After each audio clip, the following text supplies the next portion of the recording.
Welcome back to Ozarks Live. We are here with local documentary filmmaker Linda Eastburn. Linda, thanks for joining us. How are you doing? Thank you. Wonderful. Thank you for having me. Yeah, We're excited to hear about your projects, and you have 2 films that you've just done. Yes. And before let's see, the first one's called Amy's Prayer. Before we discuss it, we want to take a short look at it, okay? Absolutely.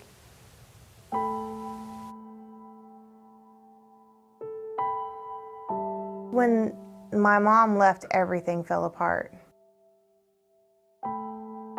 I missed having a family.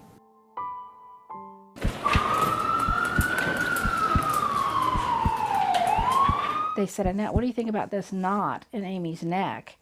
And I remember being alarmed. I could tell by her face that she wasn't doing well. That she only had like a few months to live.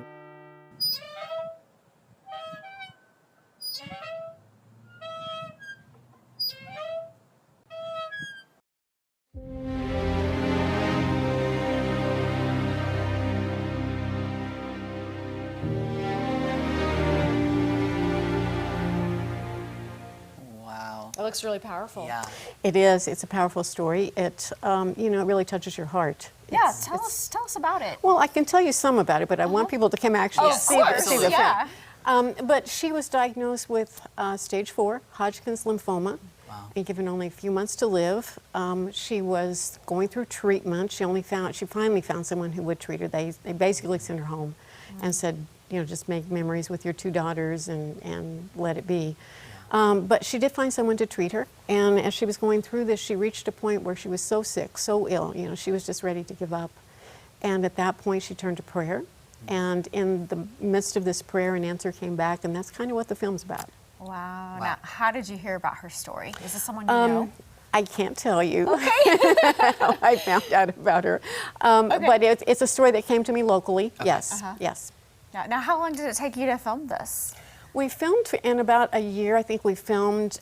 This was actually ready to do a premiere when COVID happened. So it's taken this long to get us back up and going and premiere it now. So.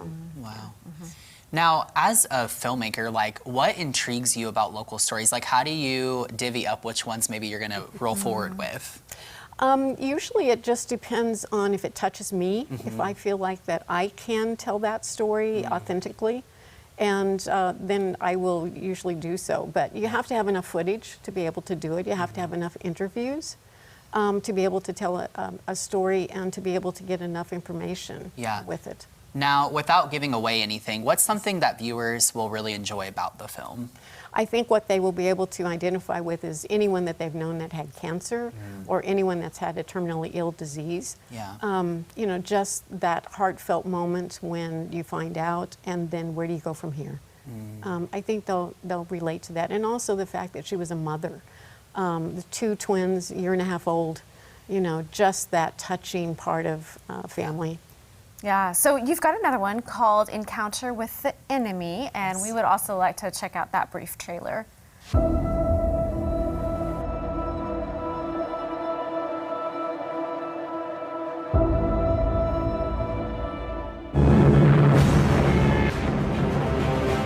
Nazi Germany moves in on Poland.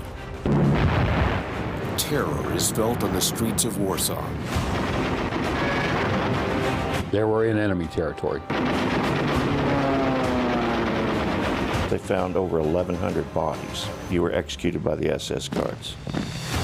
This is his story.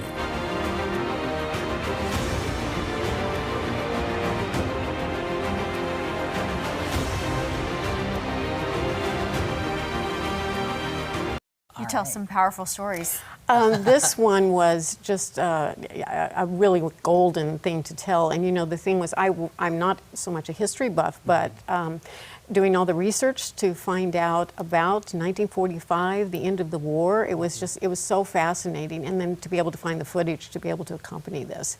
It also has kind of a twist and turn in the middle of it. There is a painting that's currently being held by the U.S. Pentagon. Oh, wow. And I've been in touch with them on a regular basis, but there's a twist and turn in this that you just really must come out and see. This was about a World War II veteran, and he had several very unique and synchronistic experiences, and the painting is very relevant Sounds like do you've that. done a lot of research too.